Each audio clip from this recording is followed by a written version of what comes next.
I love you. ఈ ఒకే ఒక్క మాట కోసం ఎన్నాళ్ళు బ్రతికాను. అవసరమైతే చావాలనుకున్నాను. ఈ ఒకే ఒక్క మాట కోసం నీతోడే నా నీడగా, నీ ఊపిరి నా శ్వాసగా మిగలాలనుకున్నాను.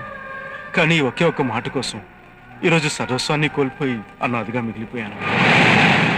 తల్లి కడుపులో ఉన్న బిడ్డ ఆడా మగ అని తెలుసుకోవడానికి కూడా 10 నెలలు చాలు. కానీ నీ మనసులో ఏముందో తెలుసుకోవడానికి నాకు 4 ఏళ్ళు పట్టింది. తప్పు నీది కాదు సంధ్య, నాది. ఎందుకంటే ఏ అమ్మాయి ప్రేమైనా ఒక గంటలో, ఒక రోజులో, ఒక వారంలో, ఒక నెలలో లేదా ఒక సంవత్సరంలో తెలిసిపోతుంది. కానీ 4 ఏళ్ళుగా నీ వెనకబడ్డ నేను మూర్ఖుడిని, పిచ్చివాడిని. ఈ పిచ్చిలో నేను ఒక్కనే కాదు, నాలాంటి ఎన్నో వేల మంది యువకులు వైజాగ్ జగదాంబ సెంటర్లో, బెజవాడ బెంచ్ సెంటర్లో, హైదరాబాద్ హ్యాబిట్స్లో, గుంటూరు జినా టవర్ సెంటర్లో, ఒకటేమిటి ఆంధ్రదేశంలోని ప్రతి ఊర్లోని ప్రతి సెంటర్లోనూ స్వచ్ఛమైన ప్రేమ కోసం పిచ్చి వాళ్ళే తిరుగుతున్నారు. వాళ్ళ గుండె పొరలో నిండి ఉన్న ప్రేమని ఏ ఆడపిల్ల అర్థం చేసుకోవడం లేదు. అయినా మీరంతా నిజమైన ప్రేమను నమ్మరు. ప్రేమించామని కబుర్లు చెప్పి కడుపు చేసి పారిపోతారే, వాళ్ళని నమ్ముతారు.